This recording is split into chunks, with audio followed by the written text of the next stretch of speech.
Le damos la bienvenida a Julio Guzmán, candidato del Partido Morado. Candidato, muy buenas noches, gracias por estar aquí. Muy buenas noches, gracias por la invitación, Cristian. A ver, yo quería arrancar primero preguntándole por las encuestas, ¿no? Si es que finalmente lo he escuchado en entrevistas anteriores, no, digamos, las utiliza como referencia, pero ¿a qué cree que se debe esa caída tan notable en las encuestas de Julio Guzmán y del Partido Morado? Se puede deber a varias cosas, pero creo que ahora lo principal es las propuestas. Creo que la gente se va a decidir por eso. 40% todavía no decide su voto. El debate del Jurado Nacional va a ser fundamental, pero por eso las propuestas es lo importante. Y lo que acabo de escuchar, por ejemplo, ahora en esta última entrevista, me preocupa un poco. No puedo ocultar la simpatía por la señora Verónica Mendoza, pero sí me preocupan las propuestas económicas que tiene, porque lo que está diciendo es realmente una falta de conocimiento de las cuentas nacionales. El fondo que está mencionando de 70.000 millones de soles no es una cuenta de ahorros, es una cuenta corriente de todas las entidades del Estado, desde el nacional, regional, local, que es el dinero que mismos están utilizando todo este tiempo para pagar sus cosas. Es un dinero que no se puede utilizar. La cuenta de ahorros que existía se llamaba el Fondo de Estabilización Fiscal, que tenía 9.000 millones de soles y el día de hoy tiene 4. Entonces, el Estado el día de hoy no tiene recursos. Lo que hay que hacer para generar empleo son dos cosas. Lo primero es utilizar presupuesto ya asignado, pero darle otro enfoque para que genere empleo. Por ejemplo, compras del Estado. En lugar de estarle comprando a las empresas medianas y grandes, por un año solo les vamos a comprar a las microempresas, como por ejemplo uniformes, calzado, etc. El mantenimiento de los colegios ya está presupuestado, pero ahora le cambiamos el enfoque. Vamos a adaptar las carpetas, los baños, pero contratando a microempresas de gasfiteros, electricistas, personal de limpieza, etc. ¿Qué vamos a hacer con Reactiva? Que en realidad no son fondos, sino es un fondo de garantía. Le reducimos los requisitos, eso que ya está diseñado, pero ahora favorecemos a los pequeños negocios. ¿Qué hacemos con la pandemia? El presupuesto ya está asignado, pero ahora vamos a contratar a 10.000 personas para que desde su casa, con un teléfono celular, hagan seguimiento a la gente de cuál es el estado de su salud.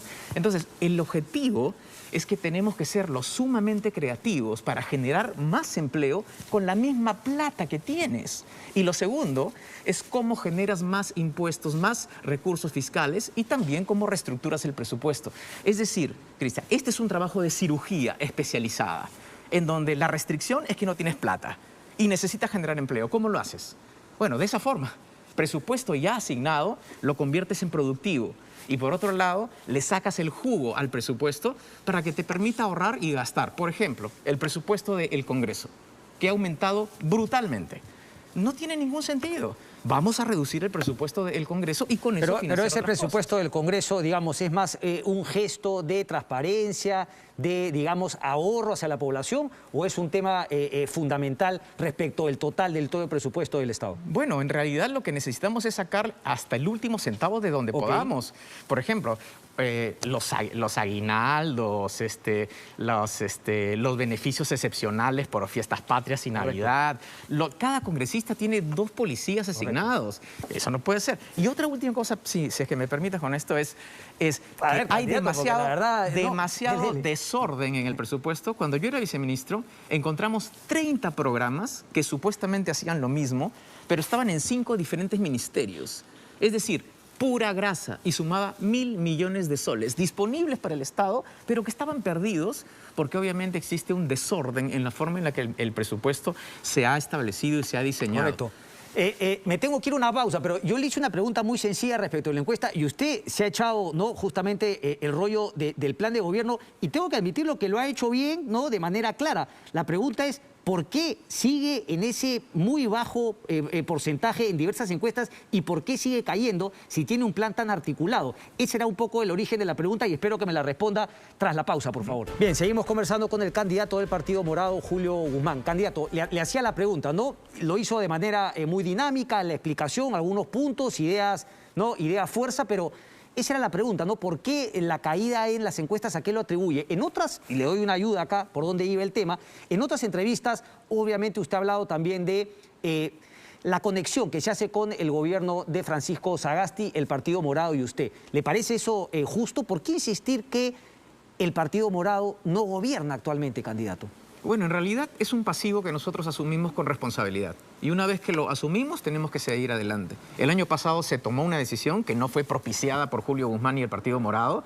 El gobierno de transición es el resultado de los golpistas que generaron una crisis política y que ellos fueron los que eligieron al señor Sagasti. Pero ahora, en este momento, lo que los peruanos quieren y van a decidir su voto, sobre todo en el debate, es sobre las propuestas. A mí me parece absolutamente irresponsable que hayan candidatos a la presidencia que no tengan planes de gobierno, Cristian. Sí, el señor fuera de cámara, Johnny Lescano. El señor Lescano en público ha dicho que no tiene un plan de gobierno para la peor situación social, económica y política que tiene el Perú en 200 años. Entonces, ese es el tipo de cosas que la gente tiene que saber, porque lo que está en juego no es poca cosa. Es la vida de nuestros familiares. Pero si usted ahora me dice que asume el pasivo, ¿por qué no haberle dado? No sé, veo que en su plan de gobierno también hay medidas en el cortísimo plazo, otras en el mediano y largo plazo. ¿Por qué no haber aplicado esas propuestas? ¿Por qué sus cuadros no habérselos dado justamente al señor Sagasti y tratar de que el pasivo sea un activo si es que las cosas le iban bien al actual gobierno? Porque la decisión que tomamos era que lo mejor para el Perú es que tuviéramos elecciones transparentes y objetivas. ¿Sí? Si el Partido Morado se hubiera subido encima del gobierno de transición, eso no hubiera ocurrido. Y más bien hubieran hecho el intento para bajarnos. ¿Quiénes? Justamente con esa justificación. ¿Quiénes? Los mismos de siempre, Cristian.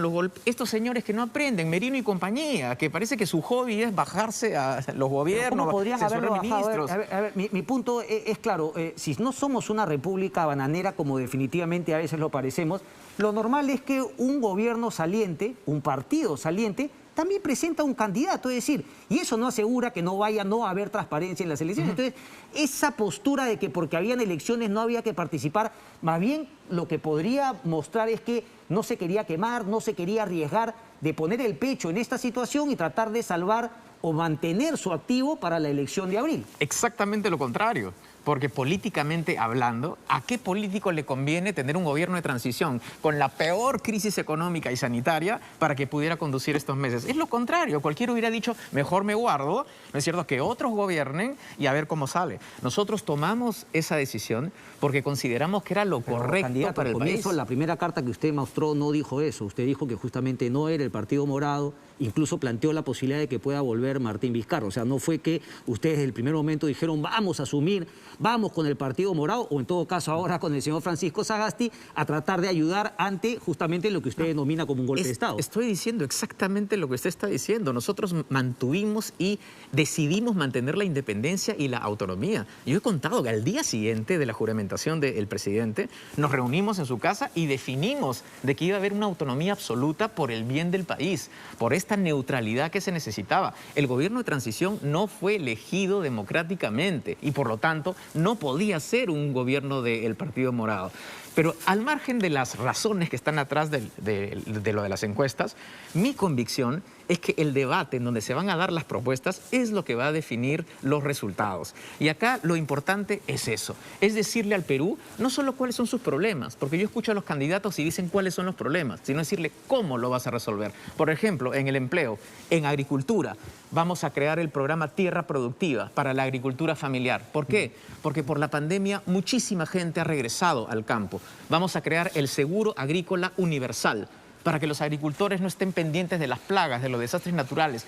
Vamos a flexibilizar el FAE agrario, que hoy día solo el 8% de los agricultores pueden acceder a capital de trabajo elemental para las siembras y las cosechas. Y en turismo, 3 cosas básicas sencillas. Primero, todos los tickets a los lugares arqueológicos y turísticos subsidiados integralmente por el Estado por un año. Segundo, todas las empresas formales de turismo no van a pagar contribuciones al Estado por un año. Y después el FAE Turismo, para acceder a capital de trabajo, igual vamos a reducir los requisitos. Cristian, estas son cosas muy concretas, son cosas que la gente comprende. No son buenas intenciones de decir, vamos a crear 5 millones de empleos, como el señor Lescano. Vamos a dar 30.000 millones en créditos, en microcréditos, como la señora Mendoza. Pero es decir, me parece que es otra realidad, ¿no? Porque claro, usted plantea, y justamente aquí nos damos el trabajo de leer los planes y de conversarlos, pero usted sabe que no son los planes, desgraciadamente, los que definen el triunfo. Entonces, ¿qué más le está faltando al Partido Morado y a su candidatura? Lo que tenemos que hacer ahora es hablar con los peruanos sobre la necesidad que a partir de ahora necesitamos paz y tranquilidad. Y ese concepto, Cristian, es más entendible que un plan de gobierno. Decirle a la gente, ¿tú quieres vivir los próximos 5 años como los has vivido con 4 presidentes en 5 años? en donde no sabías qué iba a pasar mañana. Sí, ¿pero a qué se refiere con paz y tranquilidad? Me refiero a lo siguiente. Lo que ha ocurrido de la crisis es porque los que han llegado al poder no tenían partido, no tenían bancada, no tenían organización. Y por eso se los tumbaban tan fácil. Pero el Partido Morado, que viene organizado hace años, va a tener la capacidad de poder soportar esos puyazos y esos golpes. ¿Por qué cree eso? Si finalmente llegara, o de acuerdo, finalmente en las últimas encuestas quizá no llega a tener una bancada. Si nos dan esa confianza, la probabilidad que el Partido Morado se pueda sostener y dar tranquilidad es muchísima mayor que la de cualquier otro partido, Cristian. ¿Por qué? Por la solidez del partido. Está viendo los otros partidos también. O sea, si Johnny Lescano eventualmente ganase, lo pone Acción Popular con una bancada grande. Cristian, Acción Popular odia al señor Lescano. El señor Lescano no controla su partido. El Partido Acción Popular ha sido uno de los que ha resultado en el golpe. Correcto. Los responsables de la violencia que hubo. 12 congresistas de Acción Popular están siendo investigados por la Fiscalía. Ese es el partido que queremos que apoye al señor Lescano si es que gana las elecciones. ¿Y usted cuál es el punto? Porque finalmente lo que pasa aquí es cuántas bancadas se van a poner de acuerdo para efectivamente darle una cierta estabilidad al Congreso de la República y de paso al gobierno. Bueno, el problema está en que yo veo que la bancada fujimorista, la del señor Hernando de Soto y el señor López de Aliaga, si tienen bancada, van a ser una bancada, que va a ser la bancada del fujimorismo. Y vamos a tener el mismo Congreso que teníamos... Pero es un poco injusto que los ponga a esos tres si finalmente se dan puyas o todo es parte del show. El fujimorismo es la K, ¿no es cierto? El señor de Soto es la doble K porque asesora a Keiko y a su papá, y el señor López de Aliaga es la 3K porque es el Ku Klux Klan. O sea, y todos ellos van a formar una sola bancada. ¿Por qué ha radicalizado su campaña justamente, no? O sea, ahora ataca, responde a ataques, me suelta justamente esta frase que antes no era típica de Julio Guzmán, porque claro, me habla de paz y de reconciliación, de todos trabajar en un Congreso, pero obviamente este es un discurso antagónico a esa propuesta inicial.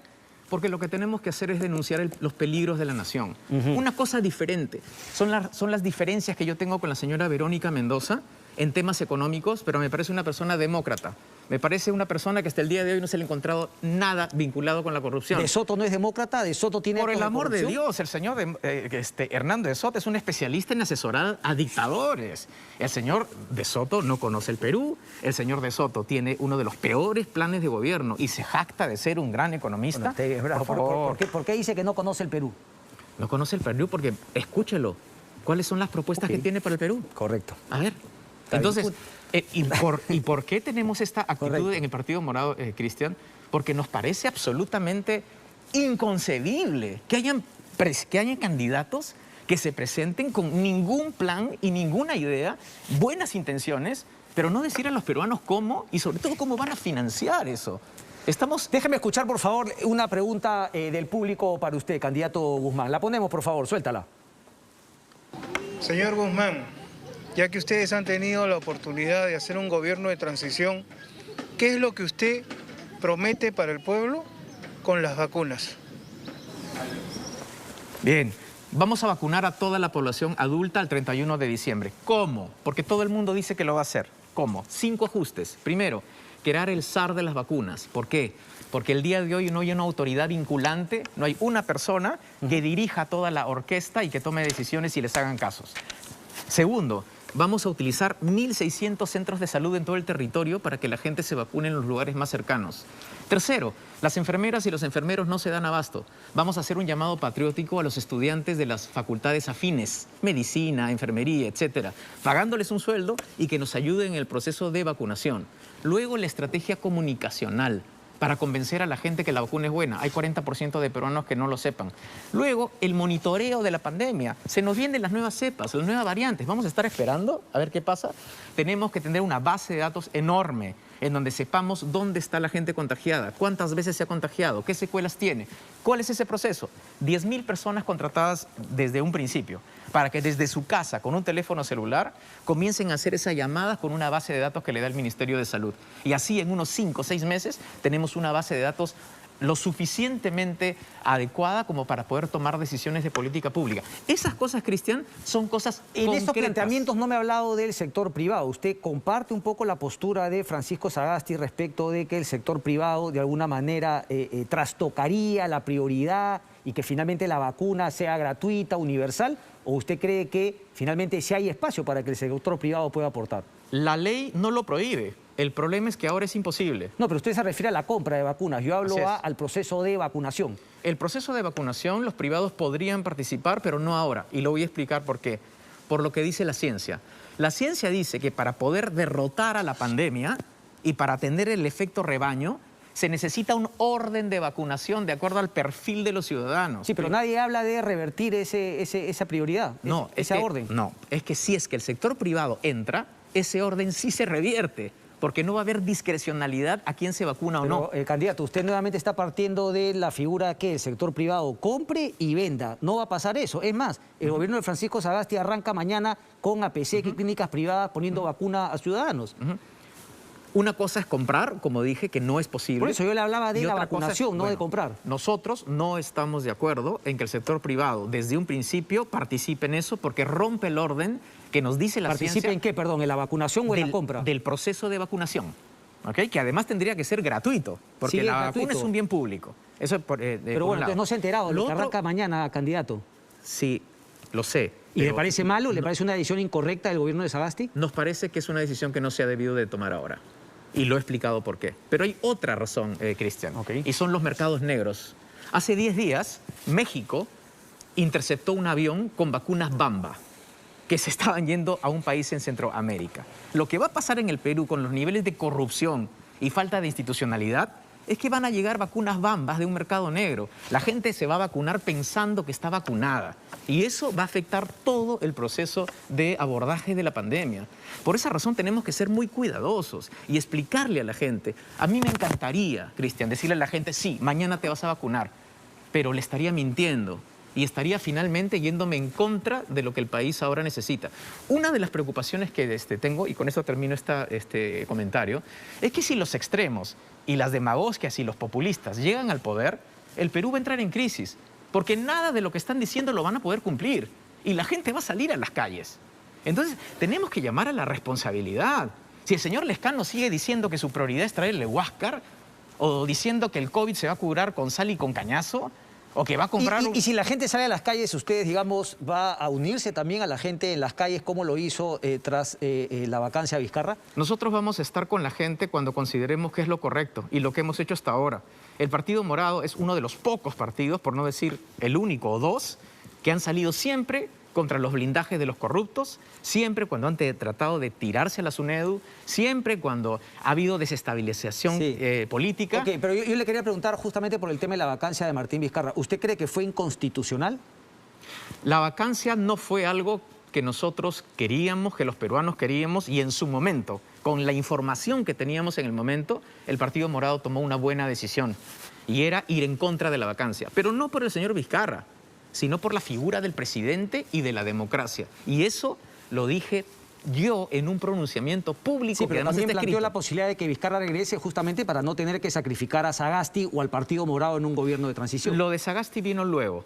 Es cierto que nosotros sacamos un pronunciamiento diciendo que eso era una posibilidad, pero como las cosas se movieron tanto en el Congreso, al día siguiente nomás ya la dinámica era otra. Y se presentó una lista que finalmente no ganó. Y ahí fue cuando la única solución era que un miembro de la bancada morada sea el presidente de transición, porque fue la única bancada que se opuso ante los golpistas. ¿Es Martín Vizcarra, con la información que ahora tiene, parte de ese, digamos, ¿no?, ese casting de dinosaurios corruptos? Nosotros fuimos uno de los primeros que pusimos la acusación constitucional contra el expresidente Vizcarra, y eso muy pocas personas recuerdan. Y también nosotros fuimos los que presentamos la iniciativa legislativa antiprófugos, que es que todos los presidentes de la República no pueden salir del país en los primeros 6 meses después de terminar su mandato. Eso lo hizo el Partido Morado. Entonces, cuando dicen que nosotros... Pero la acusación constitucional no necesariamente significa corrupción. Entonces la pregunta es directa, ¿no? Si es que cree que es uno de los dinosaurios también corruptos. Son las autoridades judiciales las que tienen que determinar pero usted eso. no tiene, digamos, esa posición respecto al día de hoy, como Keiko Fujimori y Alan García Pérez. Los indicios que hay hasta ahora son indicios serios, son indicios que se refiere a Martín Vizcarra. Sí, que se tienen que investigar, pero lo que hemos dicho siempre, que la justicia haga su trabajo y que todos tengan el debido proceso. Correcto. Déjeme volver nuevamente al tema de la economía y una pregunta que hace el público, por favor. Vamos con eso, José. Señor Guzmán, ¿qué haría usted para apoyar a los pequeños comerciantes o empresarios respecto a los impuestos y a la SUNAT, cada vez nos sentimos más acosados. Vamos a hacer varias cosas. Primero, nosotros creemos que los pequeños empresarios tienen que salir adelante no solo por reducirles las contribuciones, sino para que puedan trabajar más. Entonces, para eso vamos a flexibilizar la cuarentena. Nos parece que esta cuarentena es demasiado rígida. No es lo mismo un protocolo en un cine que en un restaurante. Y para eso el Partido Morado ha propuesto 3 cosas concretas. Primero, el uso de oxímetros, no solo para trabajadores, sino para todos los clientes. Segundo, el uso de medidores de dióxido de carbono, que determinan la probabilidad de contagio en cualquier espacio público. Y tercero, todos los protocolos que también se siguen en los aviones. Yo pregunto, Cristian, si los protocolos de los aviones, en donde estás pegadito a la gente, funcionan, ¿por qué no pueden funcionar protocolos también en panaderías, restaurantes, etcétera? Entonces, es simplemente un trabajo técnico que tenemos que hacer porque la gente necesita respiro para trabajar, pero al mismo tiempo sentirte segura en lo sanitario. Pero lo segundo que vamos a hacer, y que es igual de interesante, es vamos a crear la Agencia de la Competitividad. ¿Qué es esto? Es una agencia del Estado que brinda asistencia técnica, acceso a tecnología a las pequeñas empresas para que crezcan y salgan adelante. ¿Quién tiene este modelo? Chile, Brasil y todos los países desarrollados. En el Perú nunca ha existido. ¿Cómo lo vamos a hacer? Reestructurando COFIDE.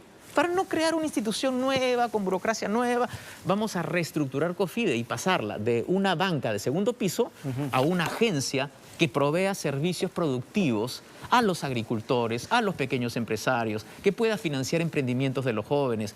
Este diseño, estas cosas, yo las aprendí cuando trabajé en el Banco Interamericano de Desarrollo en Washington, D.C. Y acá lo hemos vuelto a revisar y ya el equipo económico liderado por Raúl Salazar tiene clarísimo cómo vamos a hacer eso para que en más corto plazo las empresas puedan tener apoyo del Estado. Déjeme llegar a ese punto. No sé si le respondió una pregunta más sencilla respecto de la SUNAT, pero déjeme entonces seguir adelante. Eso ya lo decidirá justamente la televidente que formuló la pregunta. María Alejandra Campos, ahí de una columna, dice: Guzmán, el candidato del partido que ha sido el principal aliado del modelo económico en los últimos años, es percibido por la derecha como de izquierda. Una parte del empresariado de la derecha tradicional ve a Guzmán y ve rojo, mientras que el resto de la población lo percibe como neutro, tan neutro que es casi transparente. ¿Es un modelo de derecha económicamente el que plantea Julio Guzmán y el Partido Morado? Raúl Salazar, socio de Macroconsult, ¿es un hombre de derecha? ¿Es su plan un plan de gobierno de derecha? A ver, no, y lo que dice el artículo es cierto. Cuando hablo con los izquierdistas me dice que soy de derecha y al revés, ¿no? Y la verdad es que los del centro tenemos un carácter muy específico. Nosotros defendemos derechos, como buena parte de la izquierda lo hace, de minorías, etcétera, en general, pero al mismo tiempo defendemos la democracia. Perdón, defendemos la economía, que es lo de centro-derecha hacen. Nosotros no estamos de acuerdo en que el Estado tiene que controlar y dominar el mercado. Nosotros creemos que el Estado tiene que intervenir solo para corregir sus fallas, para hacerlo realmente libre. Esa es la diferencia tremenda. ¿Hay libre competencia? ¿Hay liberalismo verdadero en el Perú? No hay libre competencia en el Perú, por favor. El mercado ahora, el mercado en el Perú opera de una forma muy ineficiente. La existencia de los monopolios, de los oligopolios, de los intermediarios y los acopiadores, que es monopsonios, la información asimétrica, el abuso de las... O sea, no existe. Realmente, todas esas fallas de mercado que Adam Smith las relató hace muchísimo tiempo, siguen existiendo en la economía nacional. Y eso es lo que hay que corregir. El mensaje es: queremos un mercado libre porque creemos en el mercado, pero para eso tenemos que corregir aquellas cosas que no están funcionando. ¿Es de derecha entonces en la parte económica si es que se entiende justamente como la no intervención del Estado que la izquierda propugna? No, porque la derecha prefiere que todo se quede igualito. Es que usted me habla de la derecha peruana, yo le hablo en términos ideológicos, más de teoría política, no la derecha peruana que usted efectivamente puede decir que la derecha que nos ha gobernado ha sido mercantilista. Es una definición muy precisa, Cristian. En el Perú no existe neoliberales. Lo que hay en el Perú son mercantilistas, por el lado de la derecha. El mercantilista es el que quiere que todo siga igual. Por eso, pero justamente esa claridad es la que yo le pedí ahora. Quiero justamente una pregunta porque vi en la entrevista que le hace Marcos Cifuentes cuando le preguntan sobre una nueva constitución. ¿Qué es lo que va a plantear? ¿Una nueva constitución? ¿Reforma? ¿Algunos cambios? ¿Qué plantea? Lo que estamos planteando es un referéndum el segundo año para que sea la gente la que defina si quiere una nueva constitución. ¿Por qué el segundo año? Porque necesitamos un debate nacional. Necesitamos estudiar y saber cuáles son esos aspectos que se pudieran cambiar. Si usted me pregunta ¿Para a mí... qué? ¿Para qué preguntarle a la gente si es que finalmente quiere o no un cambio de constitución? Es mi tema. A ver, en primer lugar, porque la pandemia y las grandes transformaciones mundiales están pidiendo a gritos un nuevo pacto social. Así como en la Gran Depresión se creó todo un nuevo sistema social y económico y también imperio de la ley diferente. Sí, pero por ejemplo, también... la propia elección no es una manera de medir. Si hay propuestas de cambio de constitución que finalmente no son reconocidas, no tienen la popularidad y el voto de la gente, ¿no es acaso ello una prueba de que no pretenden o no quieren un cambio de constitución o creen que los grandes problemas se resuelven sin la necesidad de plantear una nueva constitución? Cristian, discúlpeme, mi opinión es que la Constitución tiene vacíos tan grandes que no nos garantiza estabilidad política. Lo que ha pasado en los últimos 5 años ha sido eso. La Constitución tiene tantos vacíos, si me permite solo en esto, por favor, tiene tantos vacíos en definir qué es inmoralidad para vacar a un presidente o censurar a los ministros o los gabinetes. Si no tenemos esa claridad, lo que va a ocurrir es que los merinos se van a reproducir en el tiempo y van a hacer lo mismo de siempre. Steve Levitsky lo dice en su libro últimamente. Esto está pasando en todo el mundo. Las democracias están implosionando desde dentro por estos bribones que están interpretando sus propias constituciones como les da la gana. Entonces, ¿cuál es la idea? Ponerle candados para que la interpretación sea muy precisa. Pero entonces usted me ha dado la respuesta. Pues, candidato, mi pregunta es por qué decirle le voy a preguntar al pueblo. Entonces, usted me acaba de dar la respuesta. Usted sí cree que se necesitan reformas. Entonces, lo que me preocupa es que un candidato diga, yo necesito cambiar la Constitución porque siento que la Constitución me impide hacer esto que yo presento como plan y como propuesta. Pero usted no me dice eso. Me dice, bueno, la gente me pasará el dato si es que finalmente quiero o no que cambien la Constitución. No es así, Cristian. Lo que ocurre es que una nueva Constitución tiene que ser una Constitución de consenso para que pueda ser viable y sostenible en el tiempo. Y ese consenso no lo vamos a encontrar solo en el Congreso. Tiene que ser un consenso de toda la sociedad civil y así tener una garantía de que es un documento que todos vamos a respetar. Esa es la idea. El Partido Morado, por ejemplo, no tiene demasiada preocupación con el capítulo económico, por ejemplo. Yo siempre lo he dicho. Yo creo que los problemas de la educación, de la salud, del desarrollo productivo, no es culpa del capítulo económico. Nuestra preocupación viene por el tema político. Pero por eso, ellos sí tienen alguna claridad de que creen que el problema es el capítulo. Pueden estar equivocados o no, pero creen y eso los lleva a plantear justamente el cambio. Usted me dice que no lo ve. Yo le tengo que preguntar por el incidente, el famoso incidente de Miraflores. Digamos, ese fuego siente que aún no se ha podido extinguir y que es una carga dentro de la candidatura de Julio Guzmán. Mire, yo ya lo consideré eso totalmente superado cuando pasé por esa experiencia dolorosa. No, me queda claro y saludo Sí, eso. sí, sí. Lo que queda claro es que parece que la ciudadanía no, porque en otras entrevistas usted ha dicho que ese tema y quizá lo de Sagasti tenga que ver con la caída en la aprobación, en las preferencias de la gente frente a usted. Nuevamente, Cristian, puede haber pasado cualquier cosa. Pueden haber habido 6, 7, 8 explicaciones y una de esas ser esa. Pero la verdad es que de acá a las elecciones, yo creo que a la gente más le importa qué es lo que uno propone, qué es lo que pasó hace un año de un tema personal, etc. Ahora a la gente lo que le interesa es escuchar cómo me van a solucionar los problemas. La gente se está muriendo de miedo, la gente no sabe qué hacer, está confundida, no sabe qué va a pasar mañana. Y yo voy a perder mi tiempo en explicar o decir cómo me siento por lo que pasó hace un año. No, señor. No, pero lo que yo tengo que hacer...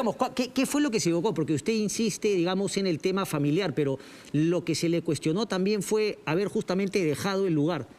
A ver, voy a dar la siguiente explicación. Si yo fuera una persona que me corriera, ¿estaría delante de usted en este momento? Si yo fuera una persona que me corriera, ¿hubiera acompañado a los miles de jóvenes que salieron a la calle? Quizás su ambición es más grande. Si hubiese yo tenido la costumbre de correrme cuando me excluyeron en el 2016, ¿hubiese promovido la construcción de un partido de la nada? Si yo me hubiera Quizás corrido... su ambición de ser presidente es más grande. Señor, eso. Si me hubiera corrido... Eso, si no se hubiese corrido, hubiese apoyado a Francisco Sagasti. Si no se hubiese corrido, quizá hubiese permitido más democracia interna e ir a elecciones internas en el Partido Morado. Cristian, eso sí no se lo puedo aceptar. ¿Y por qué? Porque las elecciones internas del partido... Sí se dieron, fueron las más democráticas de todos los partidos. Carolina Lizarra denunció lo contrario. Carolina Lizarra denunció lo contrario. Solamente una última, termina la pausa. Una última, termina la pausa. Solamente un sí o no. Si Julio Guzmán no gana, ¿va a haber un nuevo líder en el Partido Morado? Yo no pienso en esos términos. Yo siempre voy y convencido a algo que quiero hacer con el partido y a partir de ahí, de los resultados, ahí se tomarán las decisiones cuál es el futuro. Pero en este momento, la plancha presidencial y el partido están concentrados en los resultados de la primera vuelta. Todo puede cambiar.